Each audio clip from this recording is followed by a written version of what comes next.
হবে। ওই কবরে আমাদের আসল ঠিকানা হলো কবর।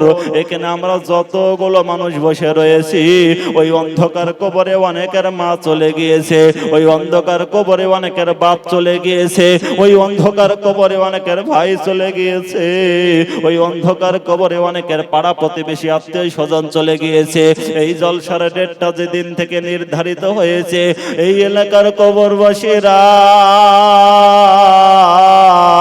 আল্লাহর কাছে হাত কানা উঁচু করে চাতক পাকে নাই কান্না করে, ওগো আল্লাহ আমি অন্ধকার কবরে শুয়ে রয়েছি গো আল্লাহ, আমি নির্জন নগরে রয়েছি, ভয়ানক জায়গায় রয়েছি, আমি কূপের ভিতরে রয়েছি, আমি সাপ বিচ্ছুর ঘর পোকামাকড়ের ঘরে রয়েছি গো আল্লাহ, আমার ইবাদত করার কোনো ক্ষমতা নাই, আমার আমলের দরজা বন্ধ হয়ে গিয়েছে, আমার আমল করবার কোনো ক্ষমতা নাই। দুনিয়ার জমিনে আমার ছেলে আছে, মেয়ে আছে, আমার ভাই আছে, আত্মীয় স্বজন আছে, ওই উন্নতি কল্পে গোরস্থানের উন্নতি কল্পে জলসা, ওই জলসায় আমার জন্য যদি কিছু দান করে, ওই দানের সবটা সে আমার কবরখানা একটু জান্নাতের টুকরা বানিয়ে দেবে। এই বলে এলাকার কবরবাসীরা আল্লাহর কাছে হাত কানা উঁচু করে দিয়ে কান্না করে। এখন আমাদের করণীয় হলো, কর্তব্য হলো, আমরা হায়াতে বেঁচে রয়েছি, আমাদের মাতা পিতা আত্মীয় স্বজনের জন্য দান করে তাদের কবরখানাকে জান্নাতের টুকরা বানিয়ে দেওয়া, আর আমাদের নিজের জন্য দান করে আমাদের কবরখানাকে আসল ঠিকানাটাকে জান্নাতের টুকরা বানিয়ে নেওয়া।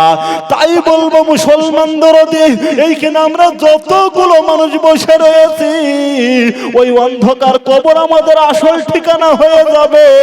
আজকে দুনিয়ার জমিনে 50 বছর 60 বছরের জিন্দেগিতে এসে আমরা দুতলা তিনতলা বাড়ি, তাতে মার্বেল বসিয়ে বাড়িটা চকচক চকচক করছে রে বাবা, কিন্তু যেই জায়গায় আমাদের আসল ঠিকানা সেই জায়গাটার নাম হলো গোরস্থান। যারা বলুন ঠিক না?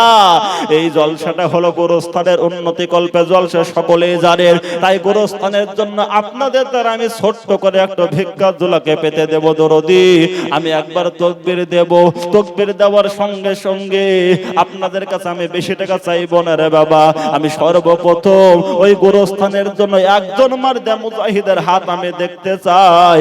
সর্বপ্রথম 5000 টাকার দাতা আমি একবার তাকবীর দেব, আর তাকবীর দেওয়ার সঙ্গে সঙ্গে 5000 টাকার দাতা একজন দরদি হাত কানা উঁচু করে দিয়ে বলবেন ইনশাআল্লাহ। একবার জোরে বলি নারায়ে তাকবীর। সর্বপ্রথম একজন দরদি আমার বাপজি মাইদুল শেখ, তিনি বলছেন সর্বপ্রথম গোরস্থানের জন্য আমি দেব 1 নম্বরে 5000 টাকা। একবার চিল্লায়া বলি নারায়ে তাকবীর। আগো বাপ, এই মাইদুল বাপজি আমার 5000 টাকা দিল, আপনারা রাগ করলেন না খুশি হলেন? অল্প না বেশি? এত বেশি খুশি হলেন যে আল্লাহু আকবারের আওয়াজটা এই পর্যন্ত এলো না। একবার জোরে বলি নারায়ে তাকবীর। আল্লাহু আকবার। আল্লাহ তোমার পিয়ারা বান্দা এখানে হাজির, আর 5000 দানি আল্লাহ তোমার খাতির, কি দোয়া করি আমি তাহারি কারণ, ইহ পরকালে দিও সুখের জীবন, সুখের সংসার তুমি দিও বানাইয়া, বালা মুসিবত হতে নিও ধারিয়া, আর দোয়া করি আমি করি গো রব্বানা, তুমি জানো তাহাকে কখনো ভুলো না, আল্লাহুম্মা আমিন। এই দেখেন একজন হয়ে গেল।